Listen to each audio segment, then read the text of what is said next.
West Bengal రాష్ట్రంలో కోల్కతా నగరంలో ఒక మెడికల్ కాలేజీ స్టూడెంట్ అమ్మాయి పీజీ పోస్ట్ గ్రాడ్యుయేషన్లో ల్యాబ్లో ఉంటే అత్యంత కిరాతకంగా దారుణంగా ఆమెను రేప్ చేసి ఆమె హత్యకు కారకులై ఆ ల్యాబ్ను ధ్వంసం చేసి ఆమె మరణానికి కూడా కారకులైనటువంటి వాళ్ళని పశ్చిమ బెంగాల్ ప్రభుత్వం ఏమీ పెద్దగా జరగలేదన్నట్టు వదిలిపెట్టేస్తే ఇవాళ యావత్ భారతదేశంలో ఉన్న మెడికల్ కాలేజీల్లో ఉన్నటువంటి మొదటి సంవత్సరం విద్యార్థుల దగ్గర నుంచి పోస్ట్ గ్రాడ్యుయేషను స్పెషలైజేషన్లో ఉన్నటువంటి వాళ్ళు భారతదేశం అంతా ఇవాళ అగ్గిమంటలు పుట్టిస్తూ ఉంది.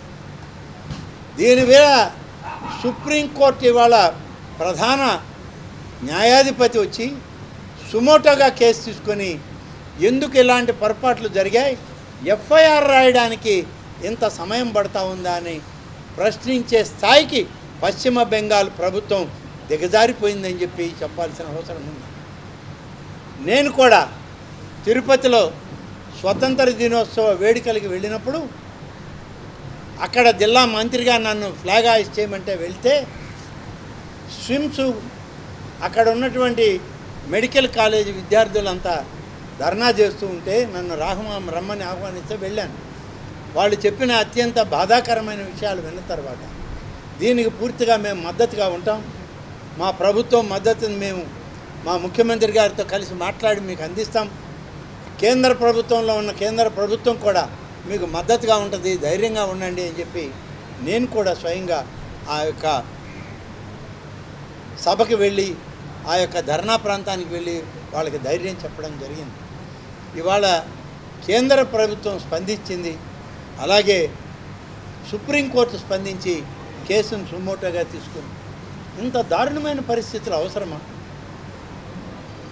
ఎప్పుడో 50-60 ఏళ్ల క్రితం ఇంత దారుణమైన పరిస్థితి ఒక మెడికల్ విద్యార్థినికి జరిగితే మళ్ళీ ఇప్పుడు అలాంటిది జరిగింది అని అంటే మధ్యలో ఎన్నో జరిగాయి, బయట సభ్య సమాజానికి తెలియకుండా కప్పిపుచ్చేశారు. దీన్ని కూడా కప్పిపుచ్చడానికి ఎంత దారుణం చేశారు. ల్యాబులు తగలబెట్టేశారు, కాలేజీ తగలబెట్టేశారు. ఏ ఆధారం దొరకకూడదని చెప్పి మొత్తం కాలేజీలు స్కూళ్ళు తగలబెట్టే ప్రయత్నం. ఎవరిని కాపాడడానికి? ఆ అమ్మాయి స్వచ్ఛందంగా చనిపోయింది అంటారు, చేసింది ఒకడే అని ఒక అనామకుడు ఎవడో ఒక అనామకుడిని ఎవడన్నా తీసుకొచ్చి అరెస్ట్ చేసి మేము చేసేసాం తూతు మంత్రంగా చెప్పారు. ఆ అమ్మాయిని మెడికల్ పరీక్ష చేస్తే ఆ అమ్మాయిని ల్యాబ్లో పరీక్ష చేస్తే ఆ అమ్మాయి రేప్ కాబడింది. ఒక్కరు కాదు రేప్ చేసింది. ఈ రేప్లో కనీసం 12 నుంచి 15 మంది బాధ్యులు దీంట్లో ఉన్నారు.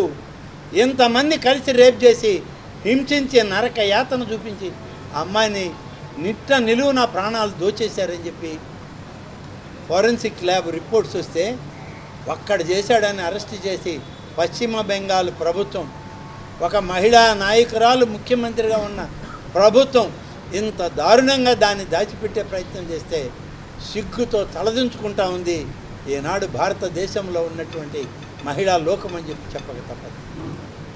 వారు ఏ పార్టీయో ఎన్ని దఫాలు ముఖ్యమంత్రి అయ్యారో ఈ దేశంలో ఎంత పెద్ద ప్రజానాయకురాలో అందరికీ తెలుసు.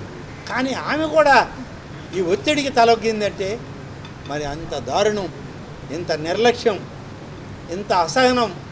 ఇవాళ ప్రజా ఉద్యమం వెస్ట్ బెంగాల్ ప్రభుత్వాన్ని కుదిపేసేదాకా వచ్చిందంటే ఈరోజు ఎంతటి తప్పు జరిగింది ఈ దేశంలో అనేటువంటిది ఇది క్షమార్హం కాదు అని చెప్పి చెప్పడం చేయాల్సిన అవసరం.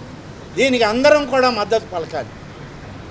చనిపోయినటువంటి ఆ మహిళ, ఆ డాక్టర్, ఆమె కుటుంబానికి తోడుగా నిలబడాలి. యావత్